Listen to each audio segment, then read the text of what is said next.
Kembali di NTV Sport. Nah pemirsa, udah berhasil nge-war belum ini tiket Indonesia melawan China untuk 5 Juni besok? Nah nanti ya harus nge-war cepat-cepat. Nah PSSI ini resmi membuka pembelian tiket Indonesia versus China hari ini jam 10 pagi tadi. Harga tiket ini mulai dari 300.000 hingga 1.750.000 rupiah.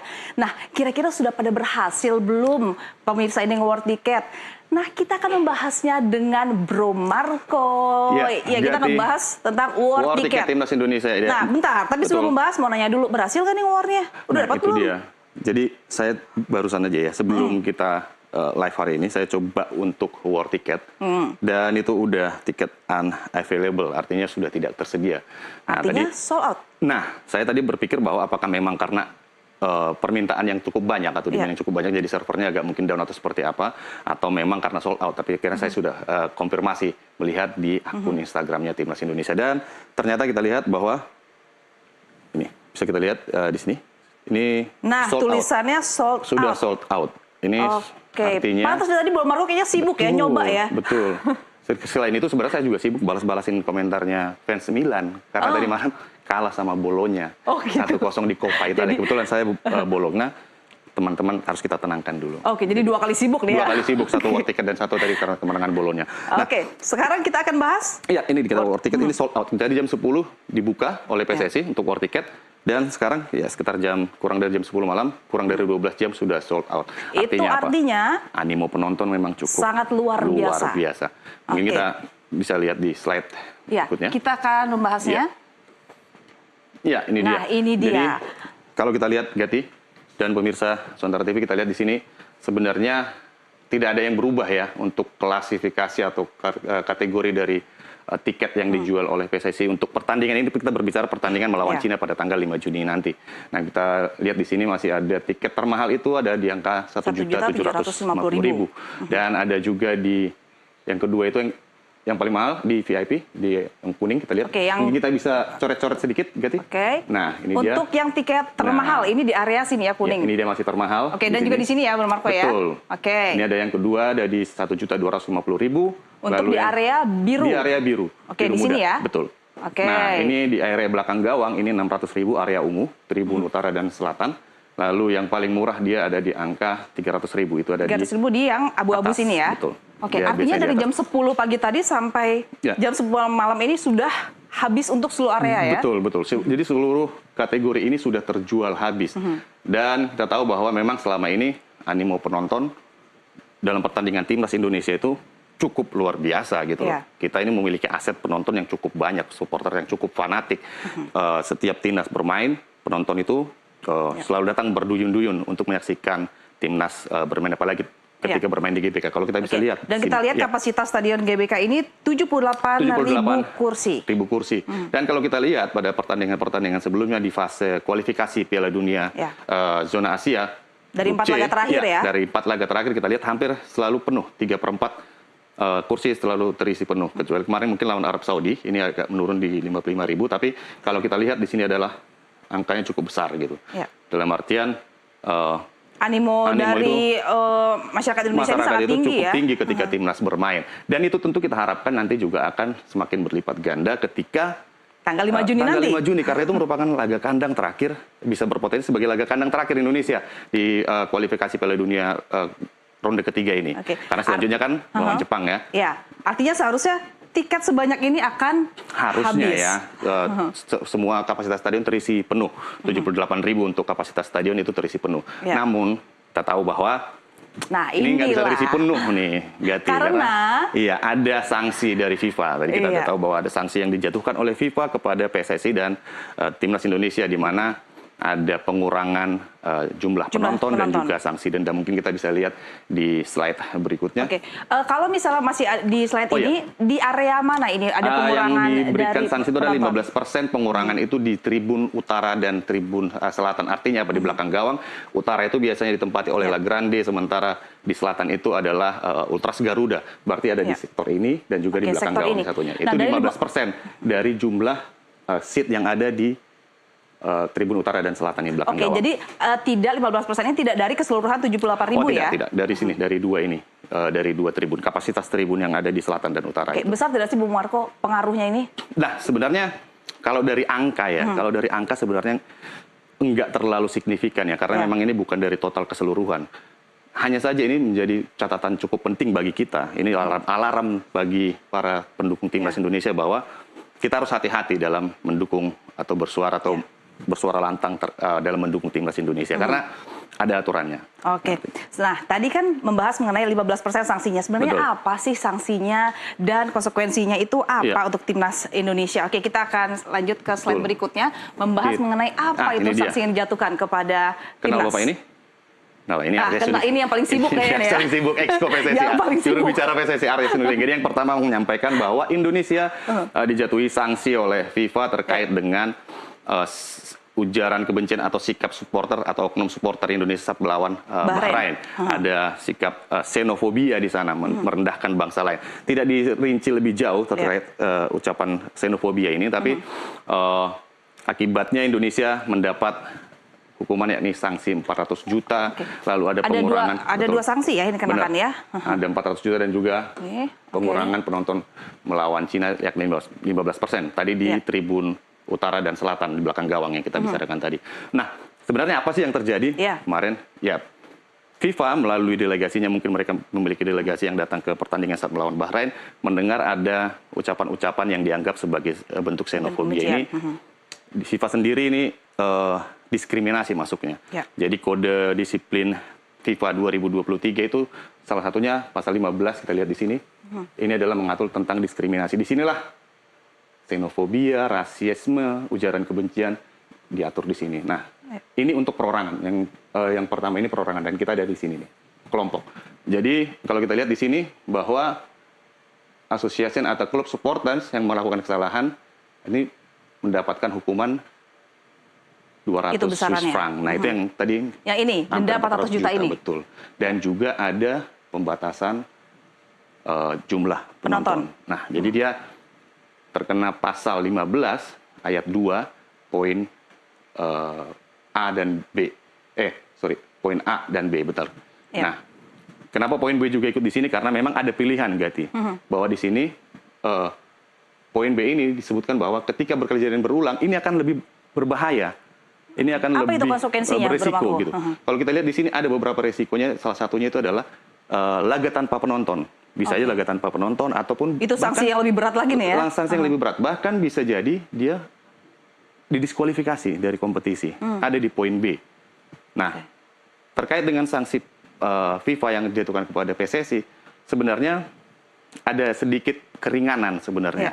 Bahwa 15% jumlah pengurangan itu bisa diisi hanya saja oleh komunitas-komunitas yang merupakan artinya ada ketentuan ya di situ ya. Betul, anti diskriminasi. Jadi ada poster yang dibentangkan di sana. Orang-orang yang menggunakan baju dengan slogan anti diskriminasi itu menandakan bahwa Indonesia tengah berbenah atas hukuman yang sudah diberikan sebelumnya.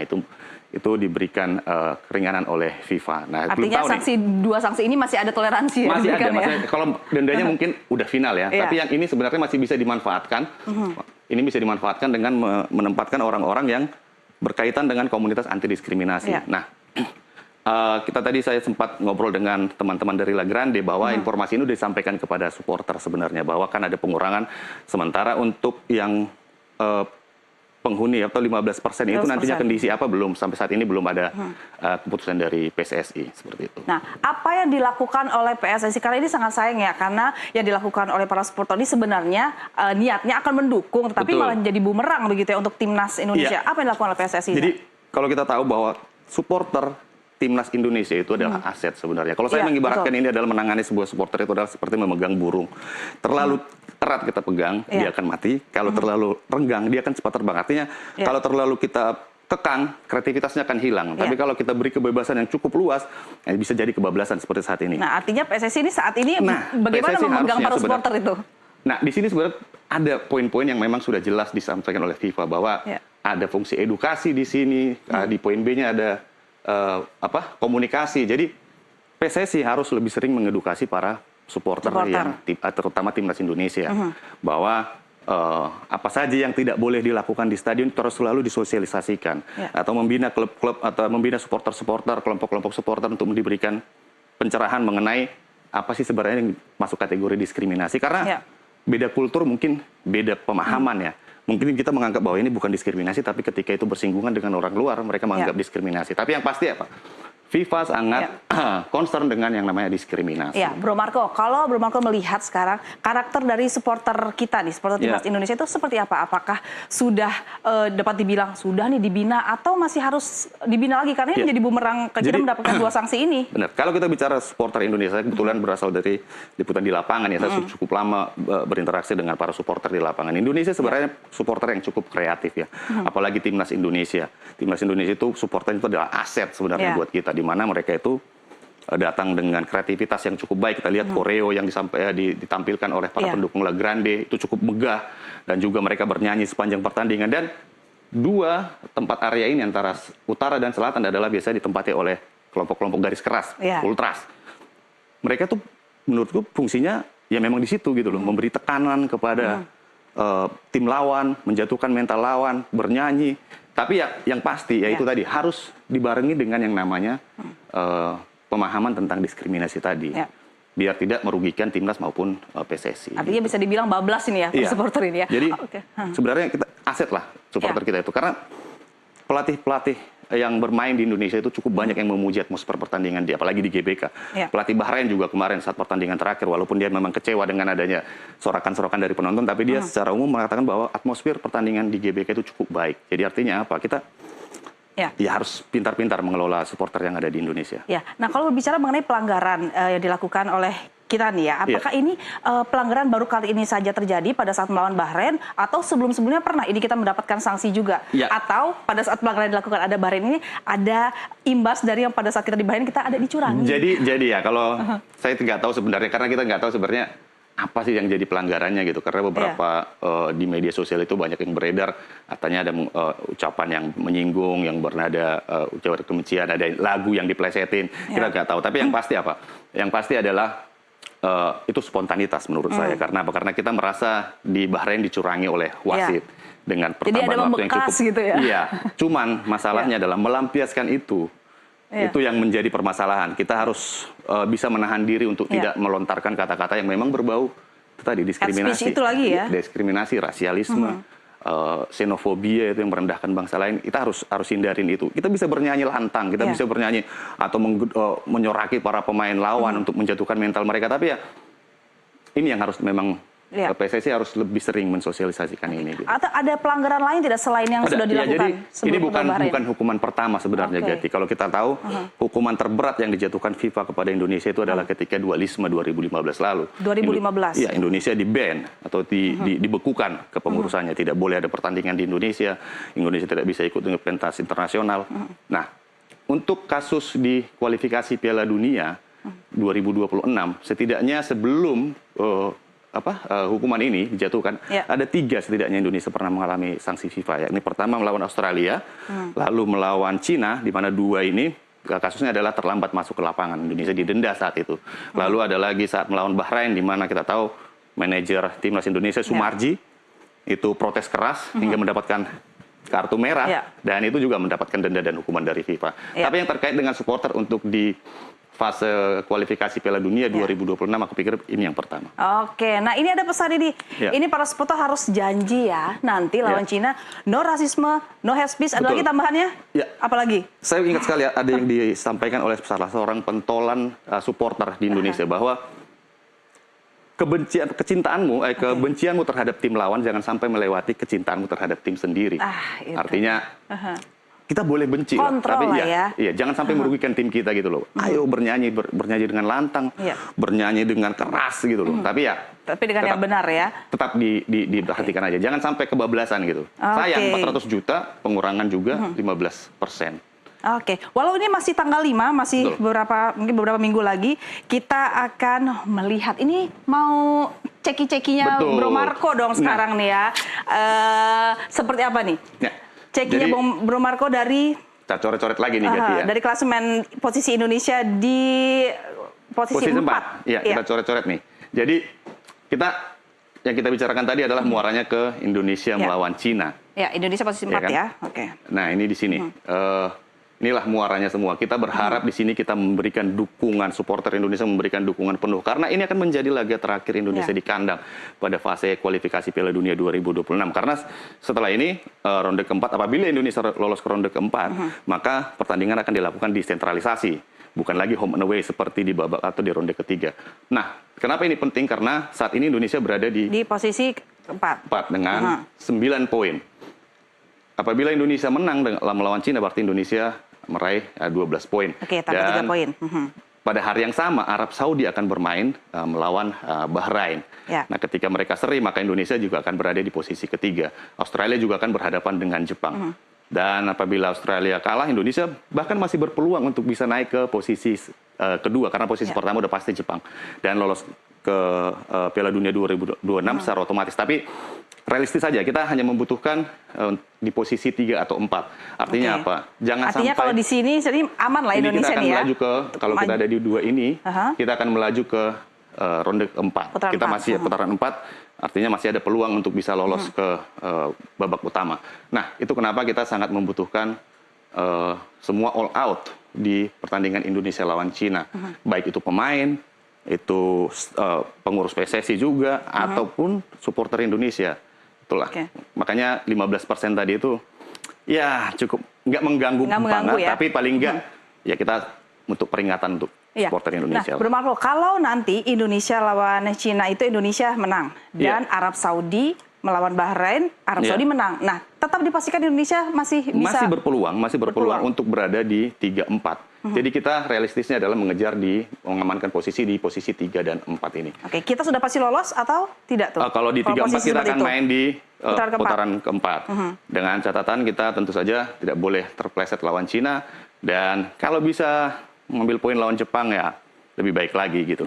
Jadi ya masih besar peluang kita. Yang pasti harus diingat bahwa orang itu tersandung di batu kecil gitu. Nggak ada tersandung di batu besar. Jadi jangan sampai kita tersandung lawan Cina. Betul, karena kita mengalami kekalahan lawan Cina gitu. Jadi jangan sampai itu menjadi sandungan untuk kita bisa melangkah ke Piala Dunia 2026 mendatang. Oke. Nah, terakhir ini kira-kira besok tanggal 5 berapa skornya?